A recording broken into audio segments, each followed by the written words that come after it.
Favor de sentarse, hermanos, hermanas. Muchas gracias, hermano Cordero, por esa presentación y por su ilustración beisbolera. Casi me persuades. Pero se puede hablar de Los Ángeles en lugar de hablar del equipo de los Bravos, que ese sí. Muchas gracias, hermano, muchas gracias. Es un placer estar aquí otra vez con ustedes, poder exponerle la palabra con ustedes, poderla estudiar con ustedes y sobre todo gozar de su compañía, de esa hospitalidad tan buena que hemos disfrutado durante estos días.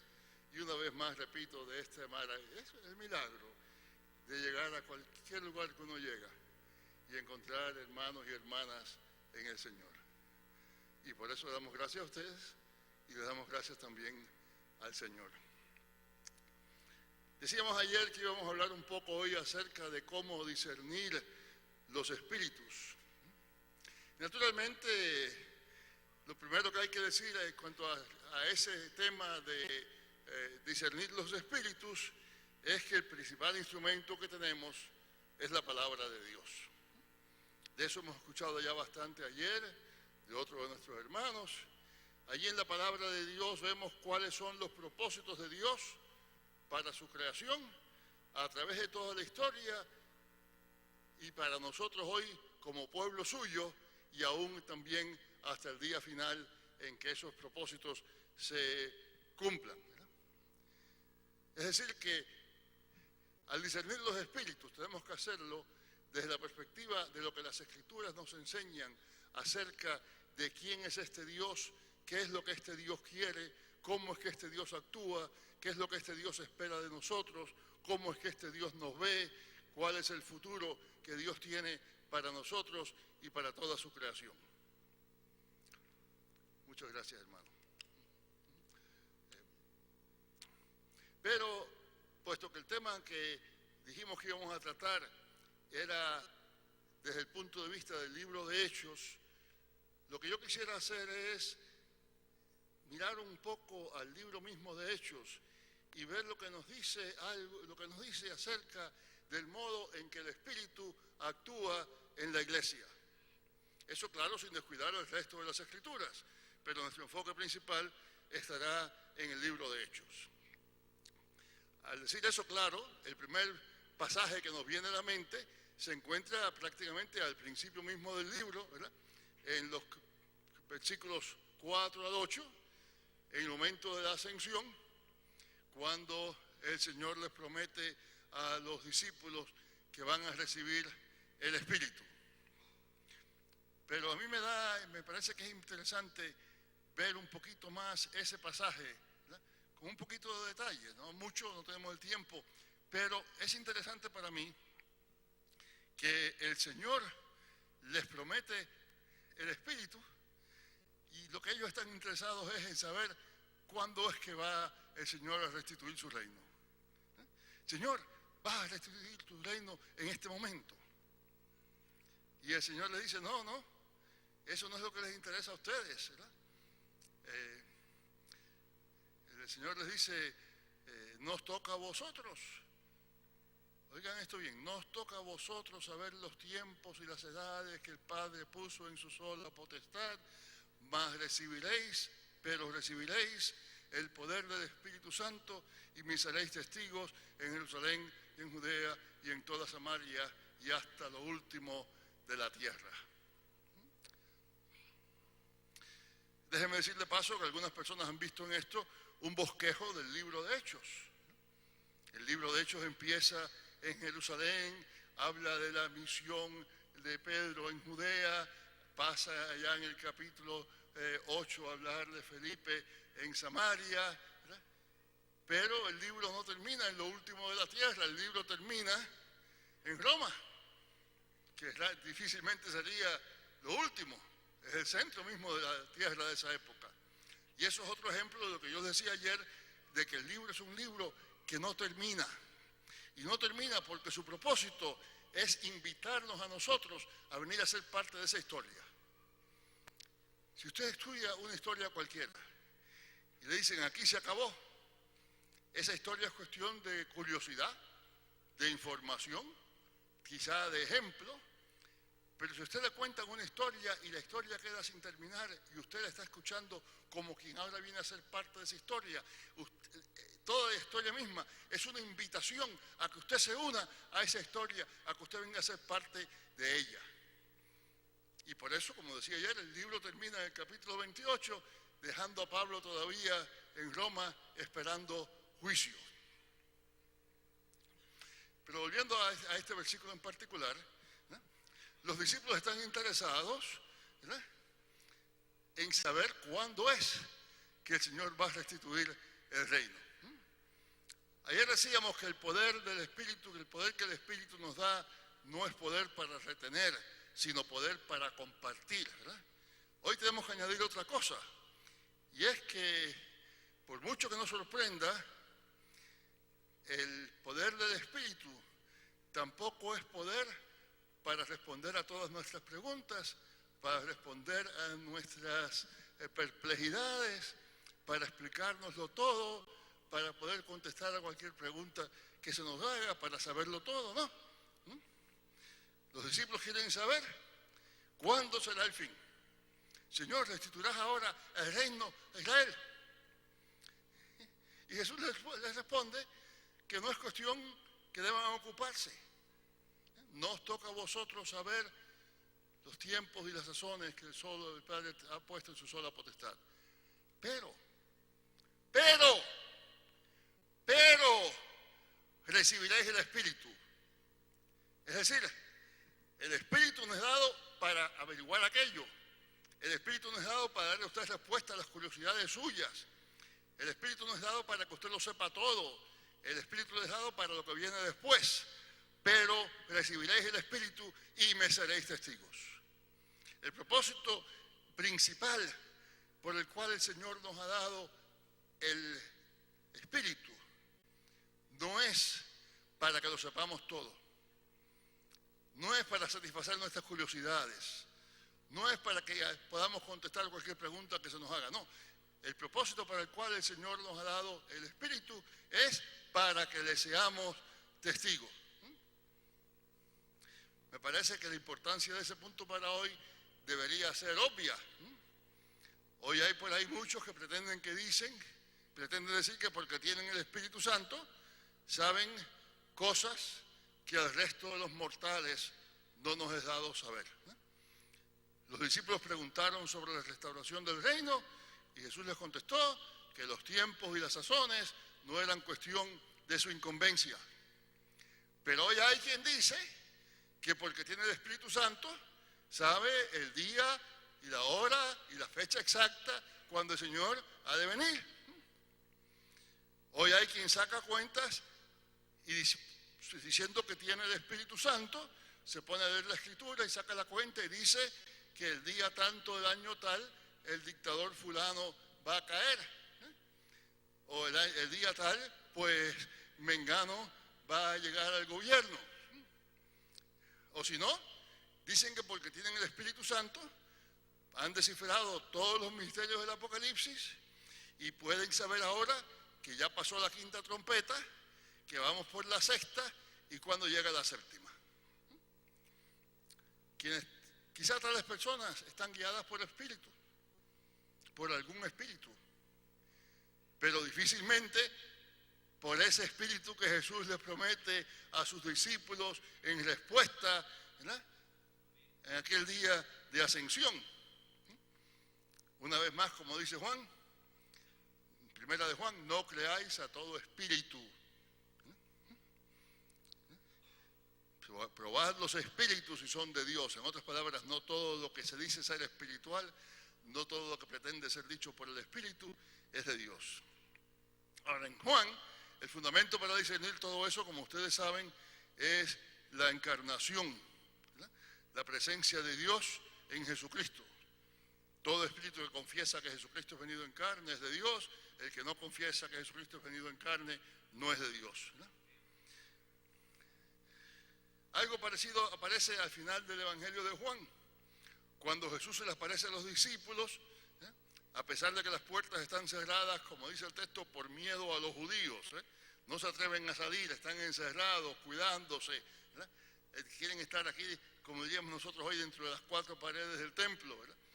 Y les dice, como el Padre me envió, yo os envío, recibid el Espíritu. Fíjense, el Espíritu les es dado para ser enviados. Y claro, porque son enviados, entonces ya no le tienen miedo a los judíos y empieza todo el testimonio que ustedes conocen y todo eso, ¿verdad? Eso es parecido a lo que dice en Hechos, ¿verdad? Recibiréis el Espíritu y me seréis testigos. De paso, ya que hablamos de los apóstoles ayer y todo eso, lo que dice allí en la última parte de Juan, cuando él dice, como el Padre me envió, así yo os envío. En realidad, literalmente lo que dice es, como el Padre me apostolizó. ¿Se acuerdan que ayer inventamos esa palabra, verdad? Traducción literal de lo que dice el griego. Como el Padre me hizo apóstol, como el Padre me apostolizó, así yo os envío. Los discípulos son hechos apóstoles, enviados, hechos misioneros, en reflejo y representación de Jesús, a quien el Padre envió, a quien el Padre hizo su apóstol, su enviado. Como el Padre me apostolizó, como el Padre me envió, así yo os envío. Lo que todo eso quiere decir es que en esa difícil tarea de discernir los espíritus, la primera pregunta que tenemos que hacer es si su obra es la misma obra de Jesucristo. Si quienes pretenden tener el Espíritu son verdaderamente testigos de Jesucristo, no de sí mismos, no de su santidad, no de lo que saben, sino testigos de aquel que fue el primero enviado, de Jesucristo, el Señor, quien es el que nos envía y quien nos da el Espíritu para que le seamos testigos. El Padre envió al Hijo por amor al mundo, para que en este mundo fuera uno de nosotros, para que caminara con nosotros, para que muriera por nosotros, para que resucitara en anuncio de nuestra resurrección, para que ascendiera también en primicias de nuestra propia ascensión. Y eso quiere decir que un espíritu que lleve a quienes lo tienen a despreciar a quienes no conocen a Dios, a apartarse de sus sufrimientos, a vivir una vida muelle y holgada, a construir imperios eclesiásticos, a pretender ser más que los demás. Todo ese espíritu puede ser muy poderoso, pero no es el Espíritu de Dios. No es el Espíritu que Dios nos da, que Jesús nos da para que le seamos testigos. No es el Espíritu que Jesús le da a los discípulos para enviarles como el Padre le envió a Él. Como el Padre, es decir, la semejanza de la manera en que el Padre le envió a darse por los demás, a sufrir, a entregarse, a amar. Y ya que traemos a Juan a colación, traigamos también a Pablo, ¿verdad?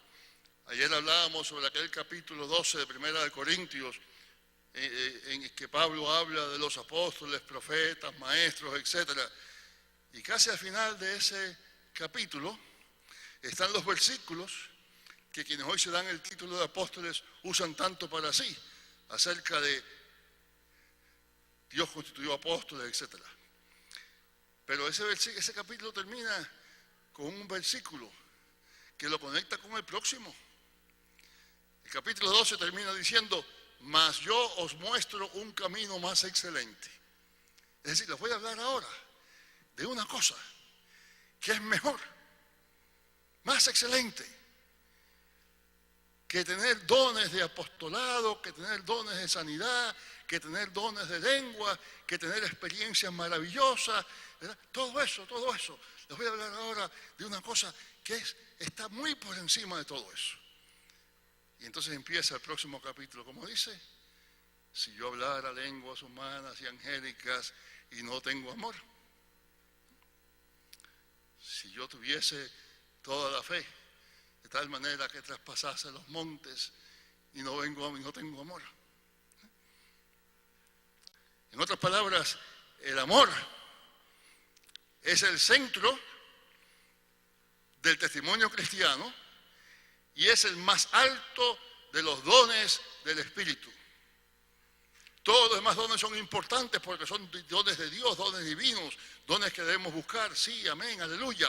Pero el don sin el cual ningún otro don vale nada, es el don del amor. Si yo hablara lenguas humanas y angélicas y no tengo amor, vengo a ser como metal que resuena o címbalo que retiñe. Y si yo tuviese toda la fe, toda profecía, entendiese todos los misterios y toda ciencia, tuviese toda la fe de tal manera que traspasase los montes y no tengo amor, de nada me sirve. El amor es el centro mismo del testimonio cristiano. Por eso aquel pasaje de Primera de Juan, que yo les he mencionado repetidamente, ¿verdad? No creáis a todo espíritu, termina diciendo, amados, amémonos unos a otros. Dar testimonio no solo es cuestión de palabras. Las palabras son importantes, sí, pero es también cuestión de quién se es, cómo se vive y sobre todo cuánto se ama. En el libro de Hechos, ya vamos a ver otra vez a Hechos, hay un interesante episodio que tiene lugar en Filipos, ¿verdad? Cuando hablamos de la iglesia de Filipos, los episodios de Pablo en Filipos, todos nos acordamos de la historia del carcelero de Filipos, ¿verdad? Pero ¿por qué están presos? Están presos porque había una joven, una muchacha, que tenía espíritu de adivinación y sus amos se aprovechaban de ella y la explotaban, ¿verdad?, para hacer dinero con el espíritu de adivinación que esa muchacha tenía. Y el espíritu empieza a andar detrás de Pablo y Silas, diciendo repetidamente, estos hombres son enviados de Dios que os anuncian el camino de salvación. Lo que el espíritu de adivinación está diciendo es verdad. Es un testimonio que en sus palabras es cierto, es exactamente. Estos son enviados del Dios Altísimo, estos os anuncian un camino de salvación. Pero a pesar de eso, a Pablo no le gusta, Pablo no acepta tal testimonio, reprende al espíritu, hace que el espíritu se salga de la muchacha y naturalmente es porque les dañó el negocio a los dueños, que entonces lo acusan y Pablo y Silas están en la cárcel cuando viene el episodio que todos conocemos del carcelero de Filipos. Ahora, lo que la joven decía, por obra de ese espíritu de adivinación, lo que la joven decía era la pura verdad. Ciertamente Pablo y Silas eran siervos del Dios Altísimo, ciertamente enseñaban el camino de salvación, pero así todo, su testimonio era falso, porque no procedía del amor, sino de un espíritu que la poseía y que hacía de ella objeto de explotación por parte de sus amos. El espíritu de adivinación sabía y declaraba lo que era verdad, sabía y declaraba que Pablo y Silas eran representantes del Dios Altísimo, sabía que Pablo y Silas anunciaban el camino de salvación, pero Pablo no acepta ese testimonio. ¿Por qué? Porque la verdad de Dios no es solo cuestión de palabras, no es solo cuestión de decir lo que está bien dicho, no es solo cuestión de decir la verdad en ese sentido, de decir algo que concuerde con lo que existe, con lo que está pasando, ¿no? El verdadero testimonio es un testimonio que se basa en el amor y que expresa el amor. Y ese testimonio de la muchacha o del espíritu maligno en la muchacha, ese testimonio con todo y decir verdad, es un falso testimonio y un testimonio que los apóstoles tienen que rechazar porque es un testimonio que no se basa en el amor, sino en un espíritu que hace que la muchacha sea explotada. Me parece que es importante que tomemos nota de eso, porque siempre se les hace muy difícil a los cristianos aceptar y gloriarse en cualquier testimonio. no importa de quién venga ni lo que haya hecho. Allá en el siglo IV, el emperador Constantino se declaró cristiano. Bueno, antes de declararse cristiano empezó a ayudar a la iglesia a construir templos, a darle toda clase de privilegios de impuestos a los jefes de la iglesia, y después, al fin y al cabo, ya a un momento de muerte se hizo bautizar. Pero en el entretanto también fue un gobernador recio, a veces violento, que mandó matar a cuanta persona le causaba sospechas, inclusive hasta su propio hijo. Y en medio de todo aquello, la mayor parte de los líderes de la iglesia se quedaron callados y aceptaron aquello sencillamente porque el emperador había acabado con la persecución, les estaba favoreciendo a ellos, les estaba construyendo templos, etc. En nuestra propia América, en tiempos de la conquista, aunque hubo voces de protestas muy fuertes que también debemos conocer y respetar y admirar, la verdad es que la mayoría de los jefes de la iglesia justificaron cuanto se hacía, y ustedes saben cuánto se hizo, ustedes conocen las historias, no tengo que contárselas a ustedes, ¿verdad? Esos jefes de la iglesia justificaron lo que se hacía, diciendo sencillamente que estaban trayendo el evangelio a América, que a los indios a los cuales estaban matando y esclavizando y torturando y explotando y todo lo demás, estaban beneficiándose porque le estamos trayendo el evangelio. Y no hablemos solamente del catolicismo que nos vino de España, sino veamos también la viga en nuestros propios ojos. Aquí mismo en América y en nuestros días hemos visto buen número de cristianos evangélicos apoyando a algún dictador porque ayudaba a los evangélicos o porque él mismo se declaraba evangélico, aun cuando ese mismo dictador estaba mandando a matar a sus enemigos. No, mis hermanos, mis hermanas, tenemos que discernir los espíritus. Todo espíritu que no lleva al amor no es de Dios. Todo espíritu que lleva al abuso y a la explotación, todo espíritu que justifica o quiere justificar el abuso y la explotación, como aquel espíritu de adivinación que la muchacha tenía, todo ese espíritu no es de Dios. Eso lo muestra con creces la experiencia pentecostal latinoamericana. El crecimiento del pentecostalismo, ¿verdad? El verdadero pentecostalismo, el que es llevado y fortalecido por el Espíritu Santo, no se debe a que haya tenido el apoyo del dictador fulano, ni tampoco de la actriz mengana, ni del atleta sutano. Aunque nos gusta mucho muchas veces hablar, mira que vino el atleta fulano, qué famoso, que viene a ayudarnos, etcétera, etcétera. No es a eso que se debe el éxito, el poder de testimonio. No, el poder de testimonio pentecostal no le viene del prestigio de gobernantes, ni de actores, ni de atletas, ni de famosos predicadores, sino que le viene del Espíritu Santo mismo. Y el día que el pentecostalismo se olvide de eso, el Señor levantará a quien lo corrija.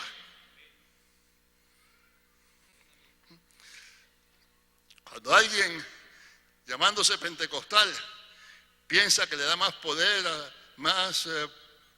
o autoridad a su testimonio, aliándose al político de turno, está usurpando el título mismo de pentecostal.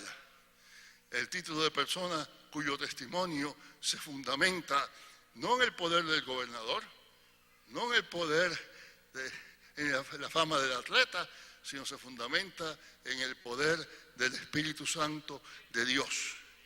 De aquel Espíritu que en el día de Pentecostés se derramó por igual entre jóvenes y ancianos, hijos e hijas, siervos y siervas.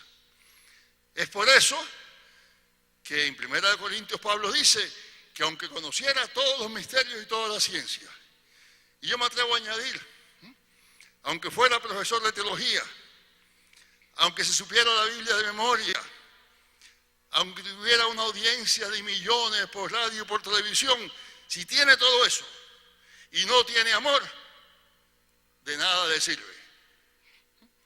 Una vez más, el testimonio no es solo cuestión de palabras, sino también cuestión de vida, cuestión de hecho. La verdad de Dios no es solo cuestión de saber, sino es también cuestión de obedecer. Y lo que es cierto del creyente individual es cierto también, más todavía, de la iglesia como una comunidad. Si el testimonio de la iglesia no es de amor, testimonio de paz, testimonio de justicia, testimonio de esperanza, por muy poderoso que parezca el testimonio, no es verdadero testimonio de Jesucristo. Si la palabra de la iglesia es solamente palabra de condenación para quienes no son como nosotros, para quienes no están de acuerdo con nosotros, si nos olvidamos del perdón que nosotros mismos hemos recibido. ¿Se acuerdan la parábola del Señor? Aquel hombre a quien el rey perdonó mucho, mucho, mucho, y cuando salió a la calle empezó a cobrar la miseria que otros le debían. Si la iglesia se olvida de que nosotros somos quienes somos únicamente por el amor de Dios que nos ha perdonado, y si nos negamos entonces, si nos resistimos a ofrecerle ese mismo perdón y ese espíritu mismo de amor a aquellos otros que están todavía lejos de nosotros y lejos del Señor, estamos siendo infieles, porque el modo en lo que se dice y se vive se vuelve entonces falsedad y desobediencia. Hay una instancia de eso muy interesante, si me permiten dejar el libro de Hechos un momento, irme a Mateo, ¿verdad? La historia tan conocida nuestra porque en nuestros países se celebra tanto, lo que llamamos los Reyes Magos. ¿Se acuerdan ustedes que llegan aquellos señores a Jerusalén preguntando dónde es que van a ser el rey de los judíos? Y Herodes invita a sus teólogos, a sus sabios de la Biblia, a la gente que sabe la Biblia, a decirle dónde es que van a ser el rey de los judíos. Y dice, sí, cómo no, mira, va a ser allí, en Belén. Lo que decían era verdad. Pero esa verdad llevó a la muerte de los inocentes. Esa verdad llevó al exilio de la familia que se tiene que ir a vivir a Egipto. Era una verdad desobediente. Era una verdad que estuvo dispuesta a obedecer los mandatos del rey Herodes antes que los propósitos de Dios. Que estuvo dispuesta a salvarse a sí misma sencillamente diciendo, sí, mira, es allá en Belén de Judá. Por tanto, ese testimonio, con todo dice verdad, es lo que la Biblia dice. Lo que ellos dijeron era verdad, lo que ellos dijeron es lo que la Biblia decía. Mostraron que conocían la Biblia, pero así todo, su testimonio no es un testimonio obediente. Resumiendo lo que hemos dicho hasta ahora, ¿verdad? Ayer dijimos que el Espíritu no nos es dado para que tengamos poder, sino para que seamos capaces de darle poder a otras personas. Esta mañana hemos visto que el Espíritu no nos es dado para que satisfazamos nuestra curiosidad, ni para que sepamos mucho, ni para que podamos responder a cualquier pregunta que se nos haga, sino para que demos testimonio. Y hemos visto que ese testimonio no es solamente cuestión de palabra, sino también y sobre todo cuestión de obediencia y de amor. A eso quiero añadir ahora otro punto que frecuentemente olvidamos. El Espíritu nos guía, sí, pero no nos hace infalibles. El Espíritu nos dice solo aquella verdad que necesitamos para ser obedientes. No tenemos que esperar a saberlo todo antes de obedecer. El Espíritu no tiene que rendirnos cuenta, sino que somos nosotros quienes tenemos que rendirle cuenta al Espíritu. Para explicar eso un poco, déjenme examinar 3 episodios del libro de Hechos, ¿verdad?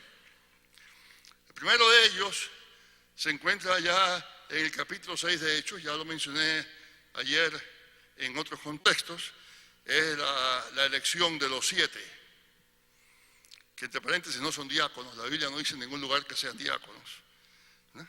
Lo que la Biblia dice es, nosotros vamos a tener, los apóstoles dicen, nosotros vamos a tener la diaconía, el servicio de la palabra, y ellos van a tener la diaconía, el servicio de las mesas. Y de ahí la gente ha sacado que son los 7 diáconos, pero eso no es lo que dice el texto mismo. Y otro detalle también, la mesa en esa época tenía la misma ambigüedad que tiene para nosotros hoy la palabra banco. El banco puede ser donde usted se sienta en el parque, y el banco puede ser también donde usted pone el dinero. La mesa en la antigüedad era tanto la mesa en que se comía como la mesa en que se depositaba el dinero como un banquero. De manera que no está claro si lo que se está distribuyendo es comida o es dinero. Pero sea como sea, el propósito de los 12 es decir, bueno, la predicación de la palabra es muy importante, así que nosotros nos vamos a dedicar a la predicación de la palabra. Y eligen ustedes allá a 7 otros, para que esos 7 otros se dediquen a distribuir lo que hace falta distribuir entre las viudas y asegurarse que se haga justicia entre los dos grupos, ¿verdad? El de las viudas de los llamados hebreos, que son los que hablan arameo, y las viudas de los helenistas.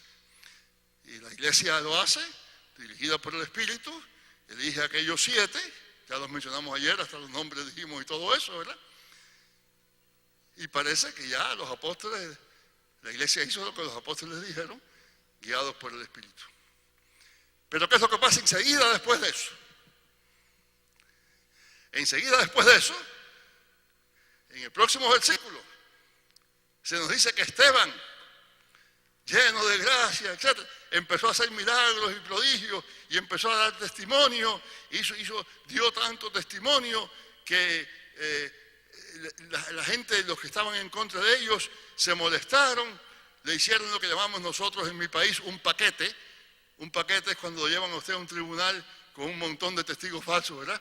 Le hacen a usted un paquete para que lo condenen, le hacen un paquete a Esteban, y lo interesante es que Esteban, que se suponía que no predicara, que según lo que los apóstoles habían dicho, se iba a dedicar a distribuir en las mesas, lo que fueron las mesas, mientras ellos, los apóstoles, eran los que predicaban, Esteban predica el sermón más largo en todo el libro de Hechos. Y mientras se suponía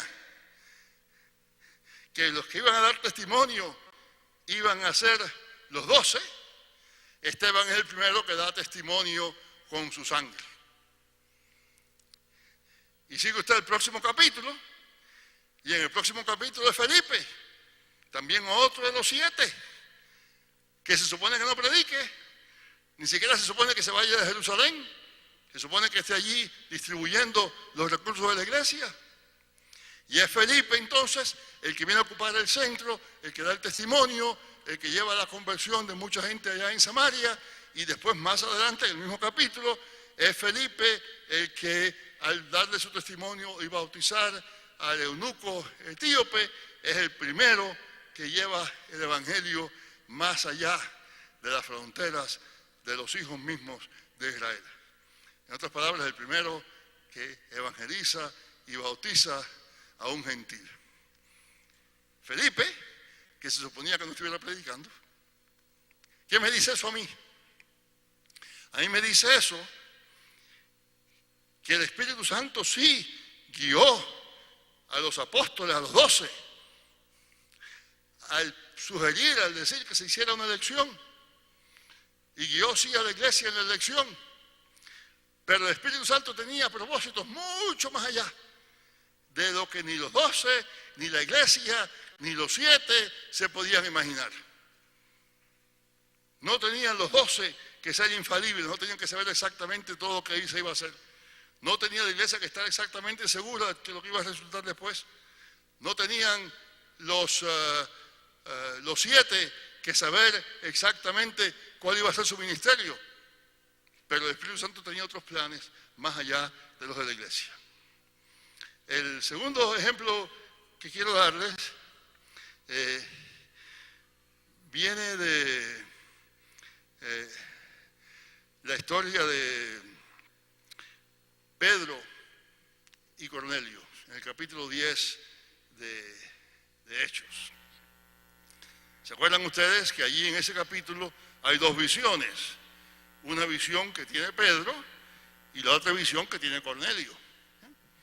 Era de esperarse que quien iba a tener la visión bien clara, iba a saber exactamente qué es lo que había que hacer, iba a ser Pedro. Pedro, que había estado con Jesús casi desde el principio. Pedro, que fue el que dijo allá, tú eres el Cristo, el Hijo del Dios viviente. Pedro, quien fue el que se paró en Pentecostés y predicó. Pedro, que junto a Juan fue allá a la puerta de la Hermosa y sanó el cojo, y después junto a Juan se enfrentó al Sanedrín. No, si alguien va a recibir una visión clara, va a ser Pedro. Él es el que de verdad está al centro mismo de las cosas. Y hay otro señor allá, Cornelio. Cornelio es un centurión romano. Dice la historia dice que era un hombre piadoso. Los judíos de esa época se acostumbraba a llamar piadosos o temerosos de Dios a los gentiles que creían en el Dios de Israel, creían en las leyes morales del Dios de Israel, trataban de cumplir esas leyes y vivir según esas leyes, pero no se hacían judíos y por tanto eran temerosos de Dios. Iban a la sinagoga. Usted encuentra ya más en otro lugar en Hechos, cuando Pablo está en Antioquía, si usted lee el discurso de él allí, va a ver que varias veces dice, vosotros, hijos de Israel, y los que teméis a Dios. Se está refiriendo a dos grupos. Ahí están los judíos de verdad, los que son hijos de Israel, y los que son temerosos de Dios. Un temeroso de Dios como eso es el eunuco etíope, a quien ya me referí, que no se podía hacer miembro del pueblo de Israel, porque la ley prohibía que un eunuco se añadiera al pueblo de Israel. Tenía que seguir siendo temeroso. Bueno, pues Cornelio es uno de esos temerosos de Dios. Vive en una ciudad absolutamente pagana. Una ciudad que lleva el nombre de Cesarea porque fue construida por el César. Una ciudad donde había todos los templos paganos que había en cualquier ciudad greco-romana. Templos que no se podían construir en Jerusalén porque los mismos romanos sabían que aquello había que respetarlo, ¿no? Pero en Cesarea sí. La mayor parte de los judíos hacían todo lo posible por no ir a Cesarea porque era una ciudad inmunda, contaminada. Si iban a Cesarea porque era el puerto de mar, llegaban ahí, seguían enseguida para Jerusalén, no se quedaban allí. Y allá está, en el otro lugar está Cornelio, que también va a tener una visión. Y usted piensa, bueno, la visión que va a estar bien clara es la de Cornelio. Digo, la de Pedro, la de Clara. Cornelio le va a decir más o menos, bueno, mira a ver qué te dice Pedro. Pero eso es lo que sucede. La historia dice que la primera cosa en el orden del tiempo, la primera visión es la de Cornelio. La visión de Cornelio llega un día completo antes que la de Pedro. La visión de Pedro es una cosa confusa. Dice que estando él allá vio una cosa, y es literalmente eso lo que dice el texto griego, una cosa, como una sábana que descendía. Y que había un montón de animales, ustedes conocen la historia, animales inmundos, animales limpios, y la voz le dice, mata y come. Y Pedro dice, no, Señor, no, yo nunca he hecho tal cosa, no. Y otra vez la voz, mata y come. Y Pedro otra vez le dice, no, Señor, no, yo nunca he hecho tal cosa, no.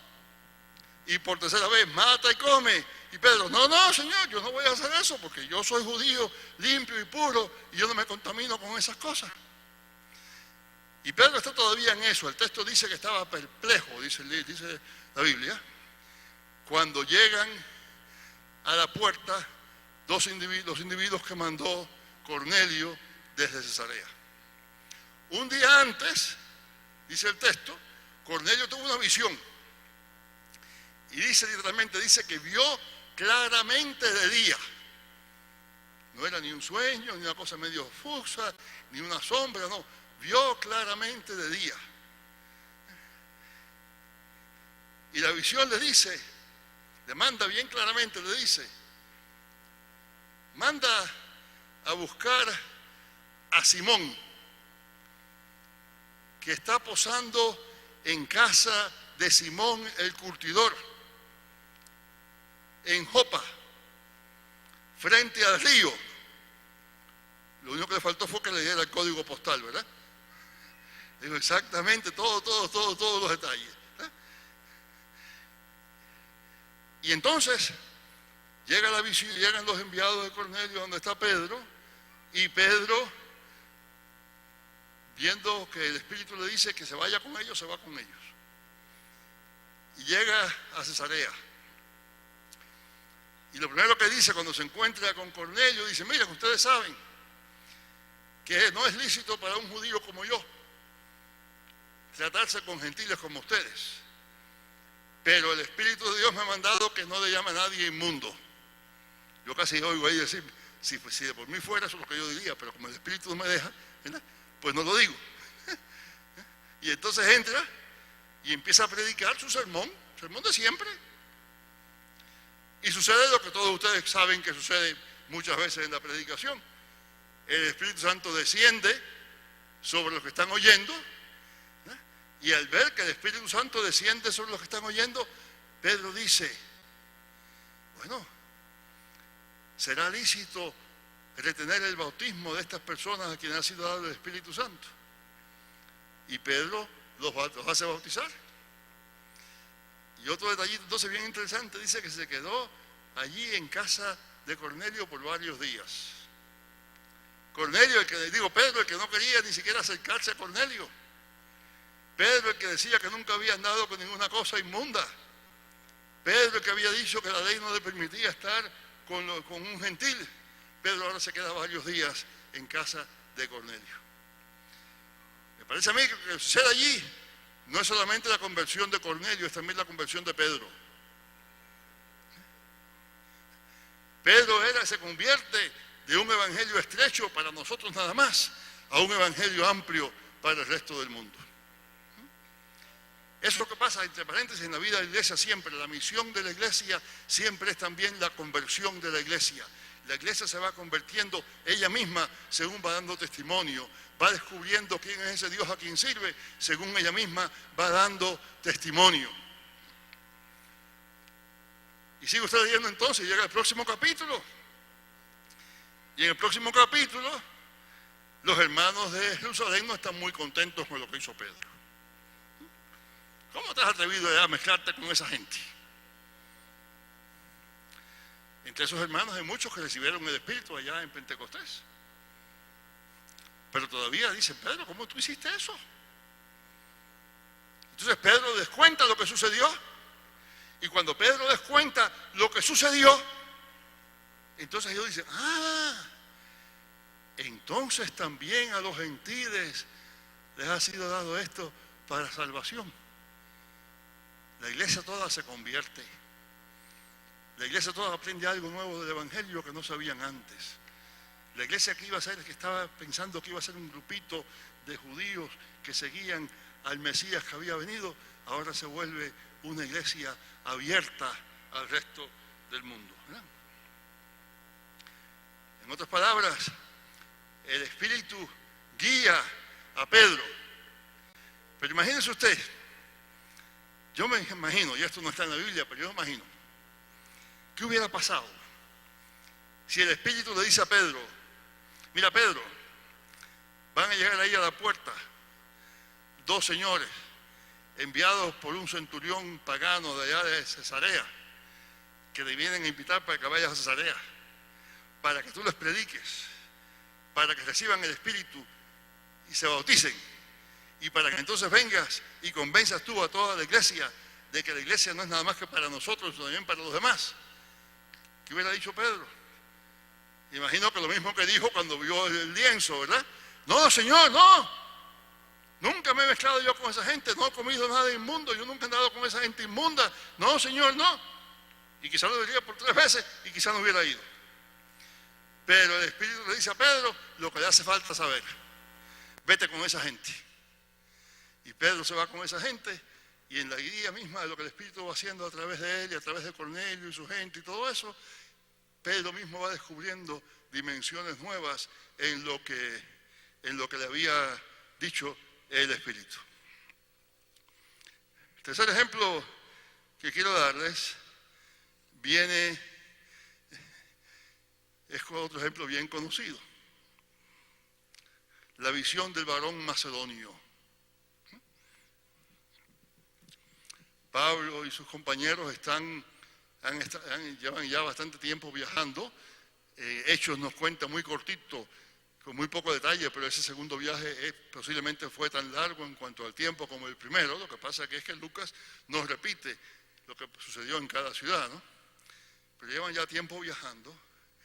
Están en el extremo de esa península que ahora es el centro de Turquía, la península de Anatolia. Están allí ya junto al mar, en la ciudad de Troas. Han tratado de predicar en varias provincias cercanas, y dice el texto que el Espíritu se lo prohibió. No dice cómo fue que el Espíritu se lo prohibió, pero el Espíritu se lo prohibió. Me imagino que ya dicen, bueno, ya terminamos entonces, vamos a volver. Están junto al mar. Y entonces viene la visión del varón macedonio. Pasa a Macedonia y ayúdanos. En griego como en español, no hay que decir que es varón. Si usted dice un macedonio, pues entiende que es un hombre macedonio. Si usted quiere decir una mujer, dice una macedonia. Igual que aquí usted dice un mexicano o una mexicana, y no tiene que decir un varón mexicano. Porque si usted dice mexicano, se da por sentado que es varón. Pero el texto, sin embargo, enfatiza eso. Dice, un varón macedonio. Es como si usted dijera, un hombre masculino, varón mexicano.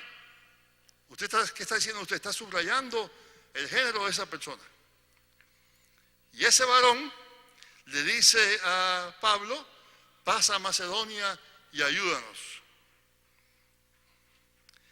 Y Pablo, en respuesta a esa visión, como ustedes saben, pasa el mar, entra en Europa y llega por fin a Filipos. Y en Filipos, haciendo lo que ellos siempre hacen, van a buscar la sinagoga. Bueno, para que haya una sinagoga, tienen que reunirse 10 varones.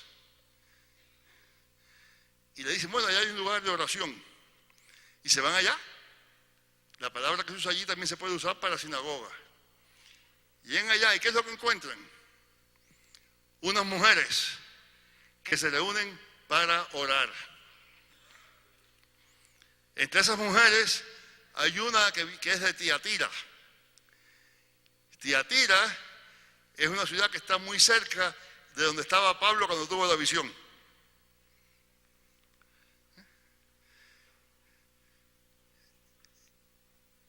Y a mí me sorprende el hecho de que el texto enfatiza tanto eso, de que fue un varón macedonio. Imagino yo llegando a Pablo, viendo a Pablo llegar allá diciendo, bueno, ¿dónde está el varón que me mandó a buscar? ¿Dónde están los varones que forman la sinagoga? Pero Pablo, obediente, predica y enseña. Y hay una mujer allí que es famosa en la historia de la Biblia, que es Lidia de Tiatira. La ciudad de Tiatira está cerquitita donde estaba Pablo cuando recibió la visión.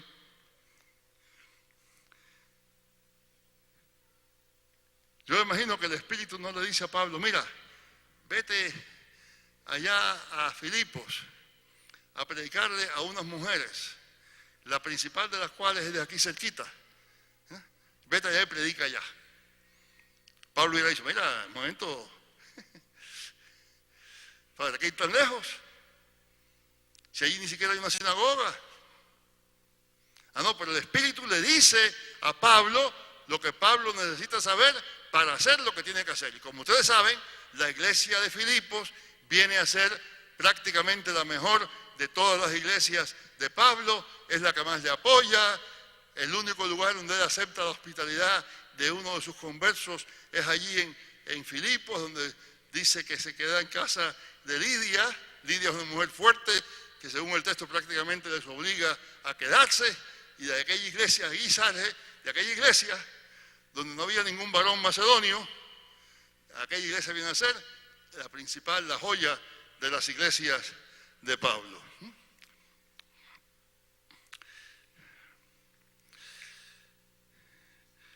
Una vez más, el Espíritu no nos hace infalibles ni omniscientes. El Espíritu ni siquiera a Pedro, ni a Pablo, ni a la iglesia de Jerusalén les dice todo lo que tienen que saber. El Espíritu le dice a Pedro qué es lo que quiere que Pedro haga. El Espíritu le dice a la iglesia de Jerusalén qué es lo que quiere que la iglesia de Jerusalén haga. El Espíritu le dice a Pablo qué es lo que quiere que haga. Y lo demás queda en manos del Espíritu. El Espíritu nos da visión y poder para hacer lo que el Espíritu manda.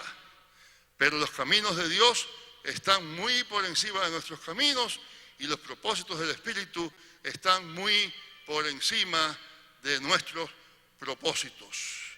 Una vez más, el Espíritu no está para que tengamos poder por encima de nadie. El Espíritu no está para que sepamos todas las cosas y contestarnos todas las cosas. El Espíritu viene para hacernos, para darnos el amor, la visión necesarias para ser testigos de Jesucristo donde quiera que vayamos. Que el Señor les bendiga, hermanos.